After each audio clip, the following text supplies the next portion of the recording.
Alléluia.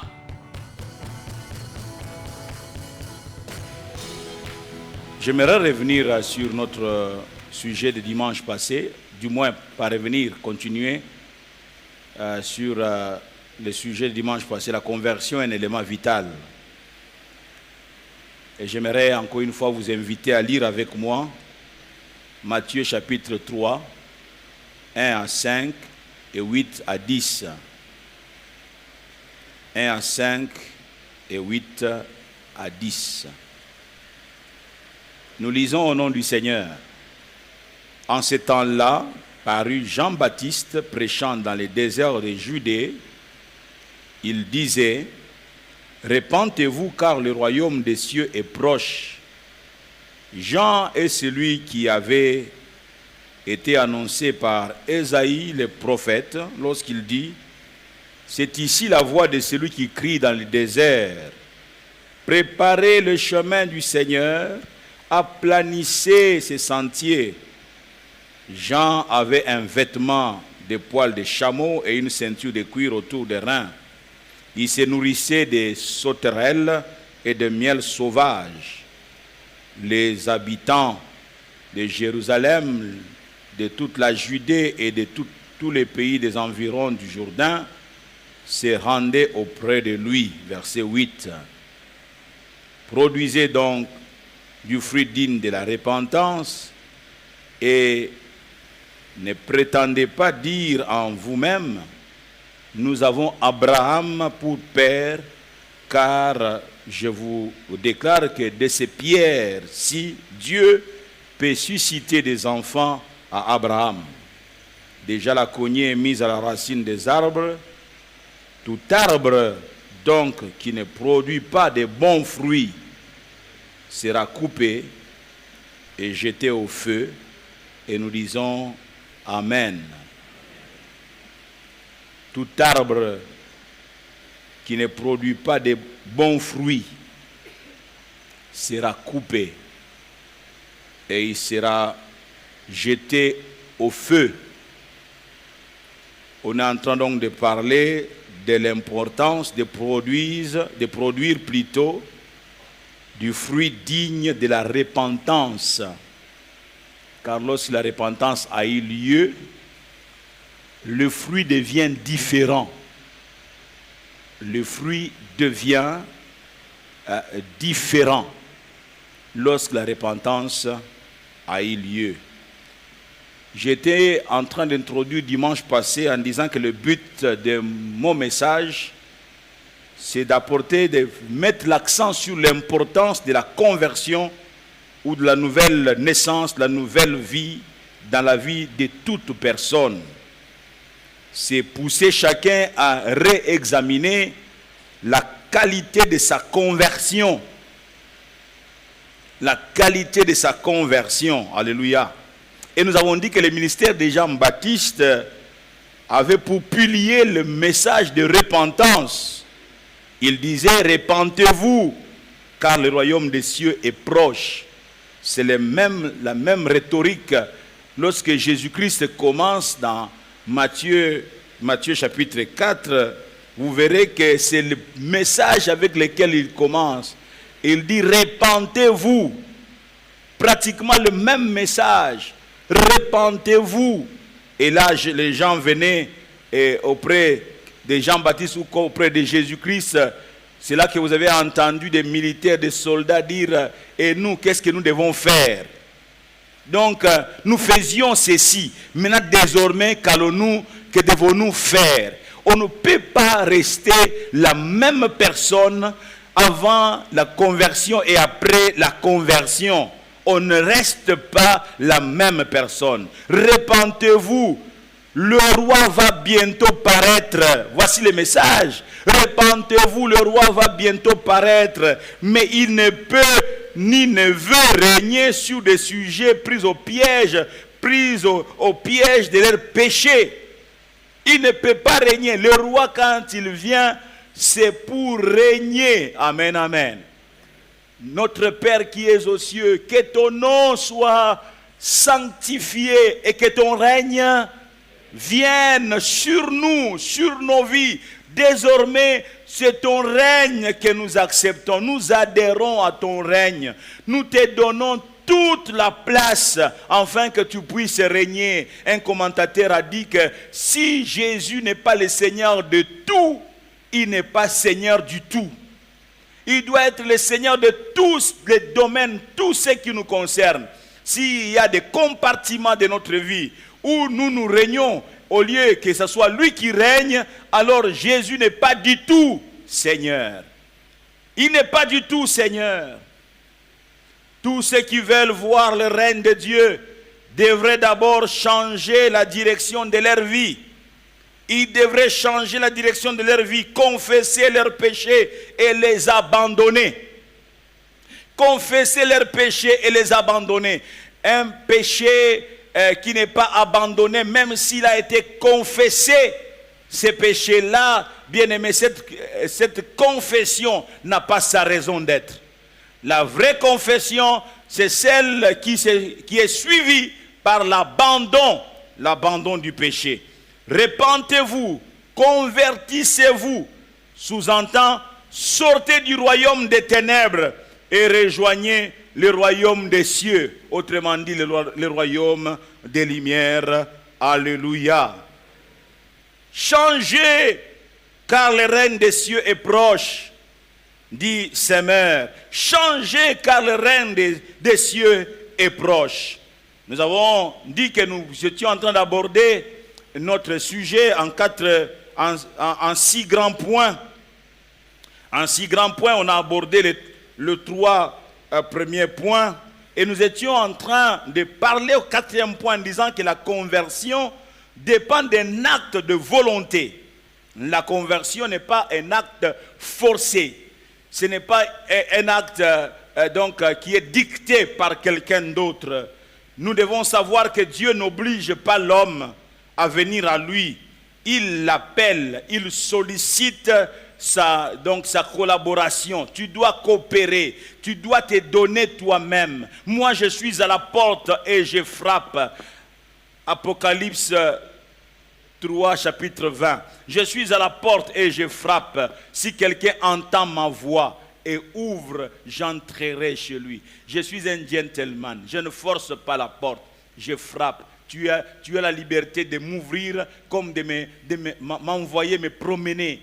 Mais je te conseille d'ouvrir la porte de ton cœur, d'ouvrir la porte de ta maison et me faire bon accueil. Et toi et moi, nous mangerons ensemble, nous souperons ensemble. C'est une expression orientale qui fait parler de l'accompagnement de tous les jours, la communion ensemble en tout et pour tout. Je suis à la porte et je frappe. Alléluia. Alléluia. Dieu sollicite par son esprit l'homme tout en lui laissant la responsabilité de décider personnellement. Dans Jérémie, auquel nous avons fait allusion la fois passée, Jérémie chapitre 5, verset 3, le prophète parle au sujet d'un peuple qui refuse de revenir à Dieu. Il dit, Éternel, tes yeux n'aperçoivent-ils pas la vérité? Et il dit, tu les frappes parce qu'ils sont dans une mauvaise voie. Tu les frappes et ils ne sentent rien. Tu les consumes et ils ne veulent pas recevoir instruction. Ils prennent un visage plus dur que les rocs. Ils refusent de se convertir. Ça, c'est grave. Dieu permet certaines situations négatives dans ta vie pour réveiller ta conscience. Tu ne te laisses pas exhorter. Tu ne te laisses pas interpeller. Dieu bloque certaines situations. Il ferme certaines portes pour que tu te laisses interpeller. Non. Toi, tu ne te laisses pas interpeller. Tu fais comme on disait autrefois à Kinshasa, na meliango. Ça, c'est les jeunes d'autrefois, il y a une vingtaine d'années en arrière. On donne un coup sur la tête. Nameliango. Donc Dieu te reprend de toutes les manières, mais Nameliango. Et lorsque vous lisez dans Jérémie 8, versets 4 à 6, il est écrit que, dis-leur, ainsi parle l'Éternel, est-ce que l'on tombe, écoutez ça, est-ce que l'on tombe sans se relever, ou se détourne-t-on sans revenir? Pourquoi donc ce peuple de Jérusalem s'abandonne-t-il à de perpétuels égarements? Il persiste dans la tromperie, il refuse de se convertir. Je suis attentif et j'écoute. Il ne parle pas comme il devrait. Aucun ne se répand de sa méchanceté et ne dit « Qu'ai-je fait ?» Tous reprennent leur course comme un cheval qui se lance au combat. Personne ne se laisse interpeller. Personne. Pourquoi donc ce peuple de Jérusalem s'abandonne-t-il à de perpétuels égarements? Pourquoi est-ce que nous nous abandonnons à de perpétuels égarements? Ce peuple persiste dans la tromperie. Il refuse de se convertir. Tu refuses de sortir de cette faiblesse. Tu viens, tu ne peux pas ne pas venir en ces lieux. Quand tu restes à la maison, tu sens qu'il faut que tu ailles à l'église. Mais quand tu viens aussi à l'église, le message qui t'est proposé, tu ne veux pas l'agréer dans ta vie. Tu ne veux pas marcher selon ce message. Qu'est-ce qui se passe? Dieu dit, je suis attentif et j'écoute. Il ne parle pas comme il devrait.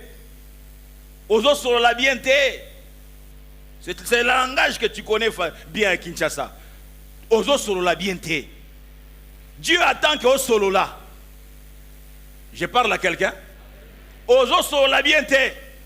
Dieu dit quoi? Je suis attentif et j'écoute. Il ne parle pas comme il devrait. Aucun ne se répand de sa méchanceté. Et ne dit aux autres solatés, aux autres batés, tu dois parler à Dieu, Seigneur. Moi ici, je suis un voleur. Quel est ton nom? Jacob est mon nom. Il a reconnu qu'il était un usurpateur. Tant que tu ne reconnais pas dans quel état tu te trouves, tu ne changeras pas. Je parle à quelqu'un. Tu ne changeras pas. Il faut reconnaître que moi ici je ne suis pas marié. L'homme avec lequel je sors ne vient que chez moi que pour quelques heures. Chez lui c'est Angaba, mais moi je suis à Bandal, il vient passer quelques heures. La vraie maison chez lui c'est Angaba. Chez moi là, Nazaka Mouyibi. Même si ton amen ne suit pas. Aux autres sur la bienté. Voilà ce que Dieu veut dire. Tu ne te répands pas.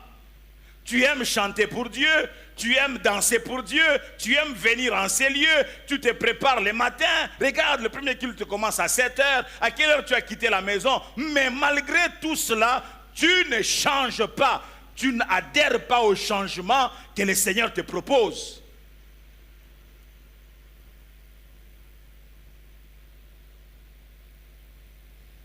La conversion.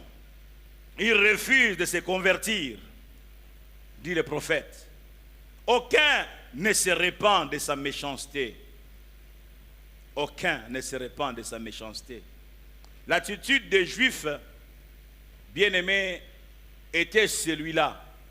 Mais j'ai béni Dieu pour les Juifs des années plus tard, quelques années plus tard, lorsque Pierre prend la parole et prêche après la Pentecôte, et fait voir à ces peuples qui sont égarés et qu'ils ont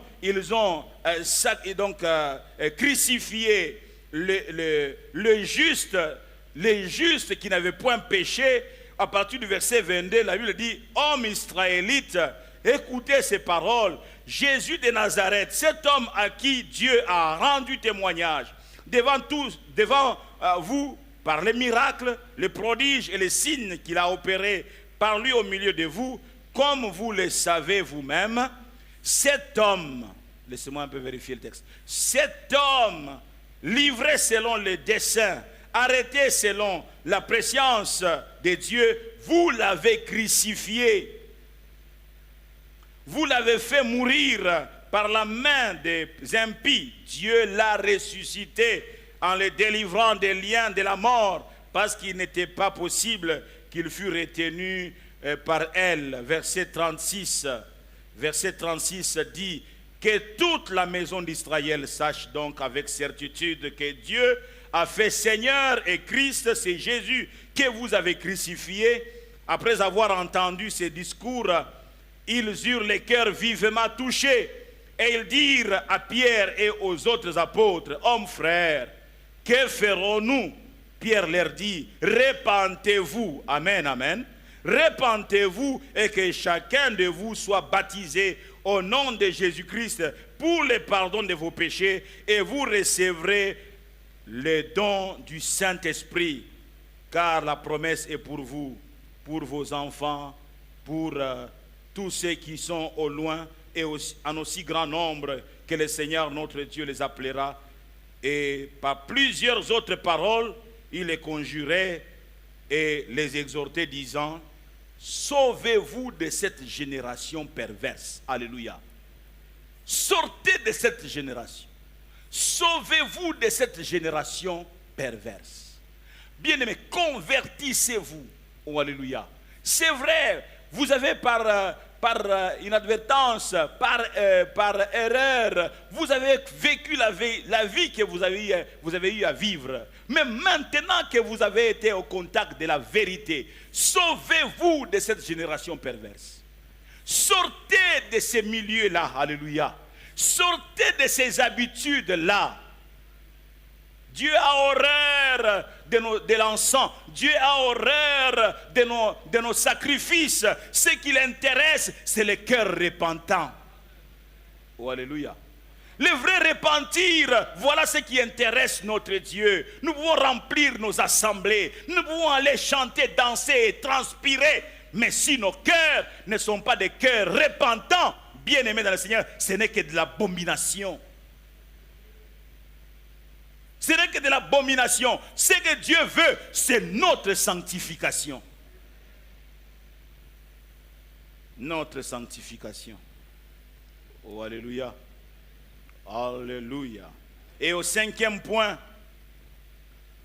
la conversion, nouvelle naissance, produit un changement radical. Dans 2 Corinthiens 5, 17, ce passage nous donne une nouvelle vue. Je parle de la vision.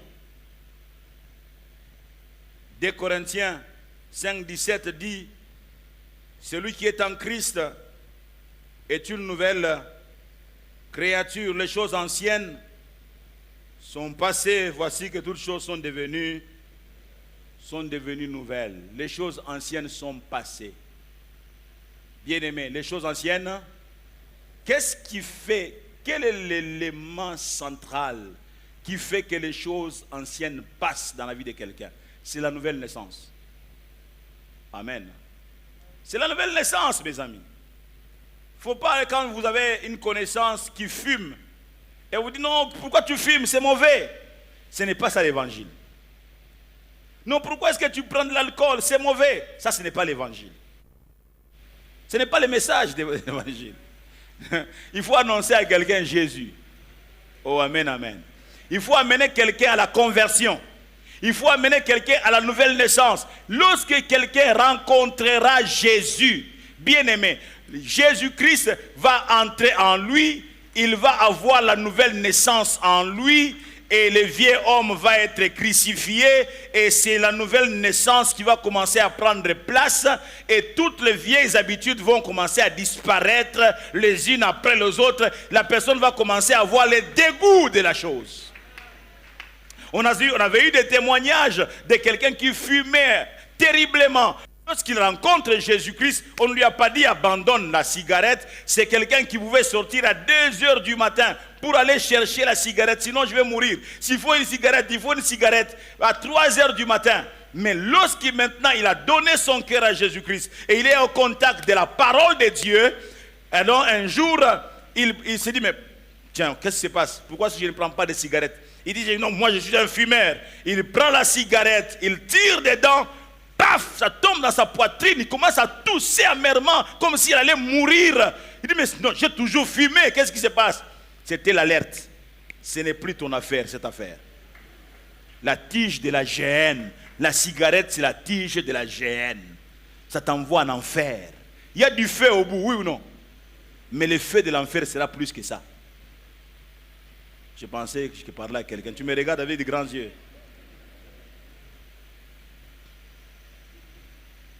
La conversion. Quelqu'un dira, où est-ce que c'est écrit qu'il ne faut pas fumer? Vous savez, l'évangile, c'est la parole de Dieu, ce n'est pas comme ça qu'elle s'est lue. Qu'on lit la parole de Dieu, non. Oh non, mais où est-ce que c'est écrit qu'il ne faut pas fumer? Oui, ce n'est pas écrit. Ce n'est pas écrit. Mais c'est aussi écrit que, parce que la Bible s'explique par elle-même, c'est aussi écrit dans cette parole-là, où toi tu ne trouves pas qu'il n'y a pas un verset qui t'interdit de fumer, mais il est écrit que celui qui détruira ces temples, je les détruirai. Or, la science t'explique clairement que la cigarette détruit les temples. Oui ou non?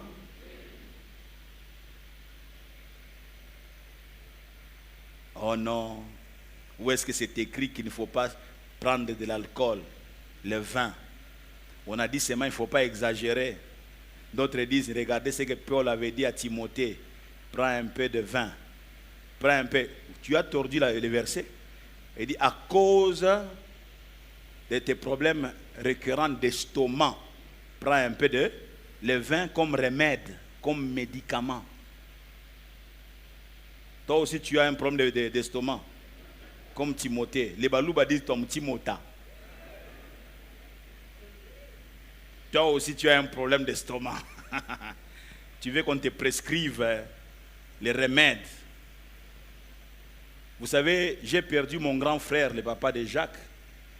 Jacques n'avait que 3 ans et quelques mois quand son père est parti. Son père est mort de cirrhose de foie. Je n'avais jamais vu mon grand frère être saoul, revenir en train de incontrôlé, non, je ne l'avais jamais vu. C'était un homme réglé, mais il prenait l'alcool. Il est mort. Et quelques temps après juste la semaine du deuil, là, je tombe sur une émission qui parle de différents cancers et consorts et de l'alcool. Il dit, il y a des gens qui disent, non, je ne me saoule pas, je prends seulement un verre. Il y a des organismes, juste même le demi-verre. C'est bon dans la bouche, mais ça détruit ton organisme. Bien-aimé dans le Seigneur, écoutez, si tu ne prends pas l'alcool, tu ne perds rien. Si tu prends l'alcool, tu peux perdre quelque chose. Son père est parti avec cirrhose de foie à 38 ans. Oui, à 38 ans. Mon frère aîné est mort à 38 ans. Écoutez, quand tu es converti à Christ, il y a même des choses légitimes que les autres font, que toi tu ne feras plus. À cause de ton engagement avec le Seigneur, à cause de ton amour avec Dieu. Tu sais, quand on vient au Seigneur, il faut viser la croissance, il faut grandir dans le Seigneur. Oh alléluia. Oh alléluia. Je me suis converti à 21 ans, et même quand j'étais païen, moi je n'étais pas vraiment friand de l'alcool. Je me suis saoulé 2 fois, parce que je prenais la bière ici, je lui mettais le sucré, ça devient un peu sucré. Je ne comprends pas comment est-ce que les gens peuvent prendre la bière, ils sont à l'aise. C'est amer, c'est pas bon. Alors moi, il fallait que je mette un peu de Fanta pour que je sente ça bien. Et on est en train de parler, en train de boire. Quand je me lève, oh, mais je réalise que ce n'est pas moi. Je vais bouger, et je tombe. Je me relève comme sinon, mais je suis fort. Je tombe. 2 fois cela est arrivé dans ma vie. Avant que je n'aie 21 ans. J'ai connu ça 2 fois. Et on me transportait comme ça pour me ramener à la maison. On m'a mis comme un cadavre dans un véhicule. Et on me ramène, on me sort, on me transporte. Je me souviens une fois, mon grand frère s'était fâché, son papa. Comment est-ce que c'est possible? Mais lui, je ne l'avais jamais vu dans cet état-là. Il est parti. Si tu détruis ces temples, Dieu te détruira. Je parle à quelqu'un. Bien-aimé dans le Seigneur, il est important de revoir sa conversion. Il y a un problème dans le christianisme aujourd'hui. Les gens se réclament de Christ, les gens sont dans les magouilles, les gens sont dans les mensonges, les gens sont dans même des prédicateurs qui entretiennent des relations avec d'autres femmes. Des grands pasteurs de cette ville qui entretiennent des relations avec, qui ont même des enfants dans d'autres parcelles. On a rencontré un grand monsieur, un grand prédicateur de cette ville dans une maison quelque part à Kitambo, dans ma campagne. On dit que le monsieur est allé réparer l'électricité. Il a trouvé là en short, en culotte, en mugondo. Ah, l'homme de Dieu ici, ce n'est pas chez lui. Il est venu visiter les gens en mugondo. Mugondo. Il est sorti, il a rencontré, et il est allé parler avec son ami qui connaissait aussi l'homme de Dieu. Il dit, ah, j'ai rencontré tel, dans tel parcelle. Il dit, ah, oui, baraté. C'est aussi chez lui là-bas. Ah, c'est aussi chez lui. Mais nous venons faire du théâtre à la chair ou quoi? Frères et sœurs, ceci, ça ne concerne pas seulement les prédicateurs. La conversion, c'est l'affaire de tout le monde. Toi et moi ensemble, est-ce que tu comprends ça?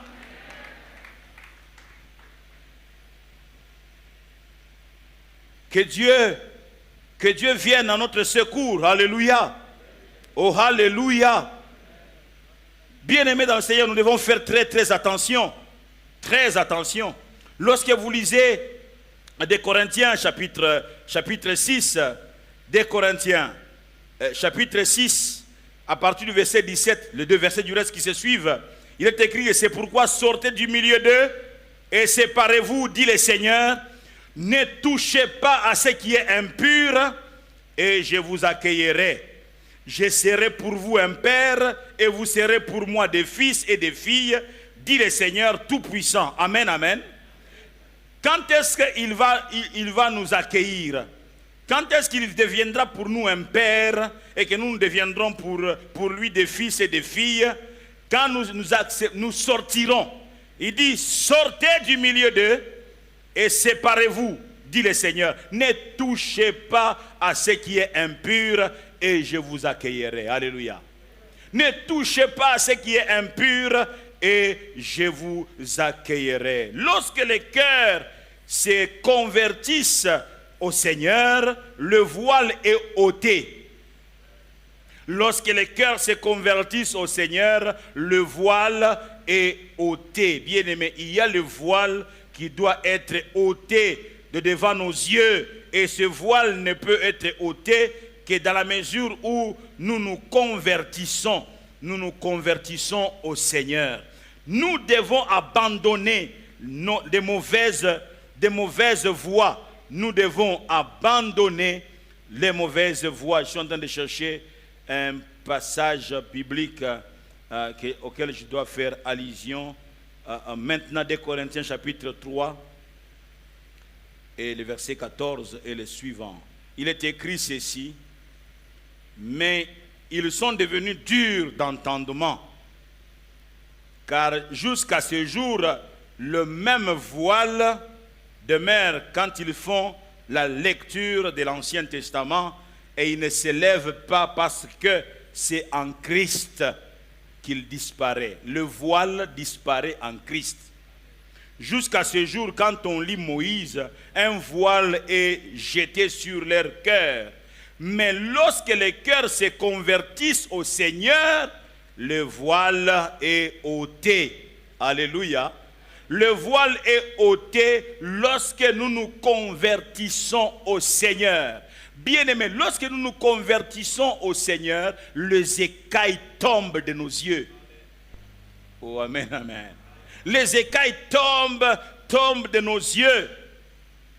Il est temps pour chacun d'entre nous de revoir sa conversion, sa relation avec Dieu. Cessons de blaguer, mes amis. Cessons de faire du théâtre. L'heure où nous devions faire le théâtre, cette heure-là est révolue. Cette ère-là appartient à l'histoire. Nous devons revoir notre engagement avec Dieu, car le roi revient bientôt. Le Seigneur est à la porte, bien-aimés dans le Seigneur. Nous devons revoir notre conversion. La conversion est indispensable. Elle est vitale pour une vie chrétienne authentique. Elle donne accès à la réconciliation avec le Père de notre Seigneur Jésus-Christ. Elle donne accès à la réconciliation. Quand vous lirez dans 2 Corinthiens 5, 17 à 19, on parle du Père qui a réconcilié le monde avec lui-même en Jésus-Christ. Il a utilisé son Fils pour nous réconcilier avec lui-même. Il n'y a pas de réconciliation avec le Père en dehors de Christ. Il faut accepter Jésus-Christ comme ton Sauveur et ton Seigneur pour que tu sois réconcilié avec le Père. Tu ne peux pas dire notre Père qui es aux cieux, que ton nom soit sanctifié, si tu n'es pas réconcilié avec lui. Tu es un menteur. Tu ne fais qu'une récitation. Cette parole prend sa force, sa puissance lorsque ça sort d'un cœur repentant, un cœur qui s'est repenti, un cœur qui a accepté Jésus-Christ comme Sauveur et Seigneur. L'Esprit du Fils crie en toi, Abba, Père, et tu peux prier, notre Père qui es aux cieux, que ton nom soit sanctifié, que ton règne vienne, que ta volonté soit faite sur la terre comme elle est faite au ciel, qu'elle soit faite dans ma vie comme elle est faite au ciel. Donne-nous notre pain quotidien, alléluia. Ne nous soumets pas à la tentation. Est-ce que tu comprends ça? Si Christ n'est pas dans ton cœur, si tu dis notre Père qui es aux cieux, tu es dans ce que nous faisions autrefois lorsqu'on nous punissait pour avoir fait quelque chose. On dit tu vas répéter cela, tu vas réciter cela 20 fois. La prière, ce n'est pas une punition. Je parle à quelqu'un? Bien-aimé, pour être donc pardonné, pour que nos péchés soient effacés, ce n'est pas disons, comment je peux parler? En étant soumis à une punition. Non, le sang de Jésus-Christ a été suffisant. Je disais, le sang de Jésus a été suffisant. Il suffit de confesser son péché à Jésus-Christ. Il dit, Seigneur, lave-moi par ton sang. Jésus-Christ te pardonne. Mais attention, le sang de Jésus-Christ n'est pas le détergent donc, que nous utilisons avec l'eau de régie des eaux en disant, chaque jour, je salirai mon habit et puis je vais le laver. Non. Bien-aimé dans le Seigneur, quand on confesse son péché, on prend l'engagement de l'abandonner. Je disais, on prend l'engagement de l'abandonner. Quelqu'un ne m'a pas suivi. Je disais qu'on prend l'engagement de l'abandonner. Oh, amen, amen. Oh, le temps. Le temps. J'aimerais simplement, peut-être pour finir, pour ce premier culte, vous dire que lorsque l'on s'est converti au Seigneur, non seulement que nous avons accès à la réconciliation avec le Père de notre Seigneur Jésus-Christ, mais aussi, il y a l'abandon.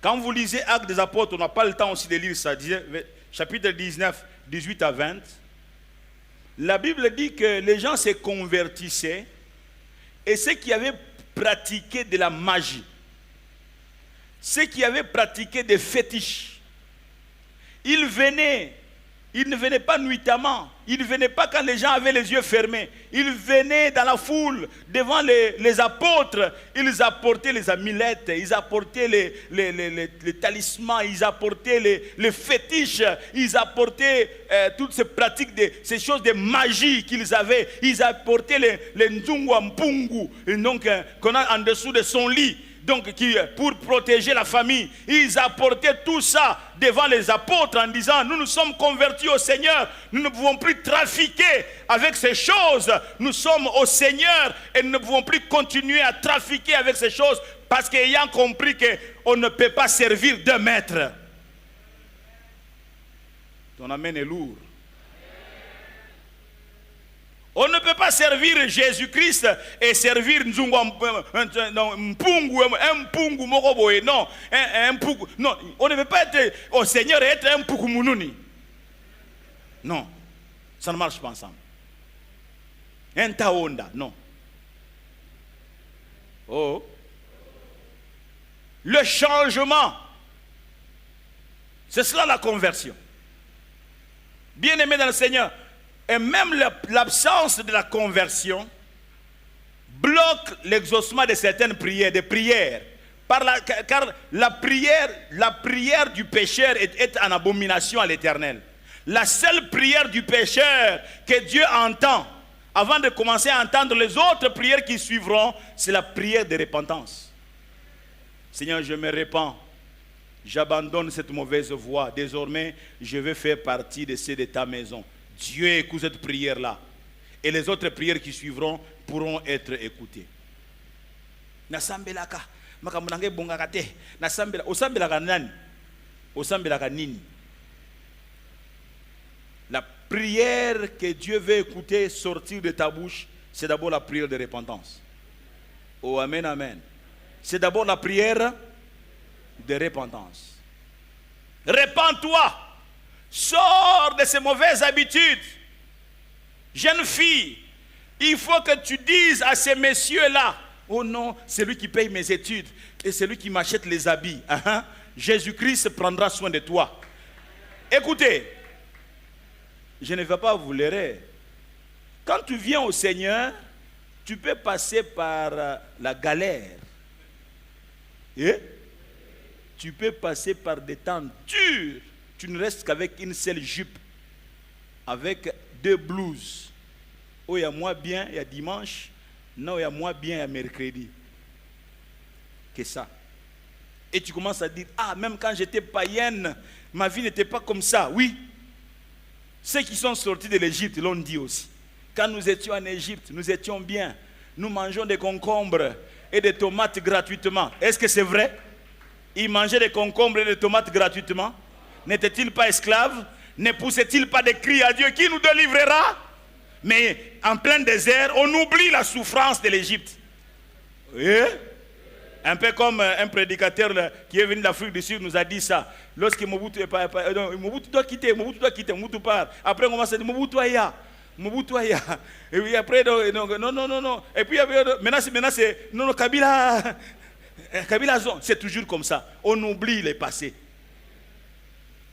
Ils ont oublié ce qui s'était passé en Égypte. C'est comme ça aussi quand nous venons. Moi je l'ai dit aussi. À 2 ans de ma conversion, après j'ai commencé à dire, ah, même quand j'étais dans le monde, je n'ai pas souffert autant. Faux.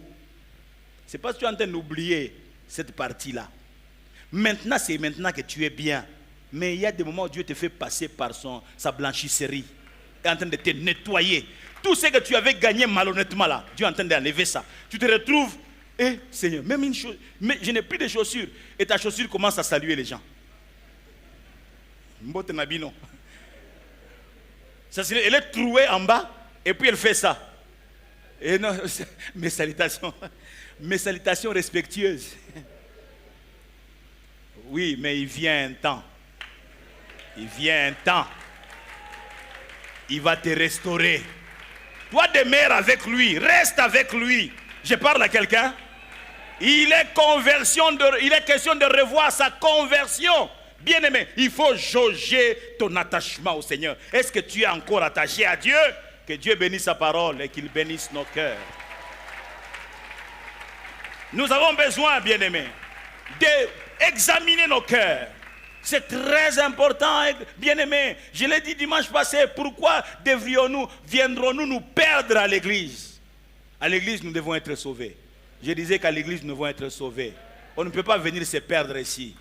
Amen, amen. Que Dieu te bénisse. Que Dieu te soit favorable. Que le Seigneur te restaure. Nous allons nos têtes courbées. Seigneur Dieu, je ne lance pas d'appel ce matin. Tu connais nos cœurs. Et tu connais jusqu'où, Seigneur, chacun d'entre nous est sincère et qu'il est en relation avec toi. Papa, je prie pour que tu ne nous laisses pas tranquilles. Que le Saint-Esprit nous secoue. C'est ma prière, Seigneur. Que le Saint-Esprit nous secoue. Que le Saint-Esprit nous agite jusqu'à ce que nous puissions accepter de nous repentir. Nous refusons de faire comme ces hommes de Jérémie 5 et Jérémie 8. Nous voulons nous repentir. Nous voulons revenir de tout notre cœur à toi et abandonner nos mauvaises voies et nous offrir à toi. Aide ma soeur, aide mon frère. Donne-nous de constituer ici une sainte assemblée. Et sens-toi à l'aise au milieu de nous. Au nom de Jésus. Nous voulons déclarer Nzambe na Nkembo, Nzambe na Nguya. Alléluia.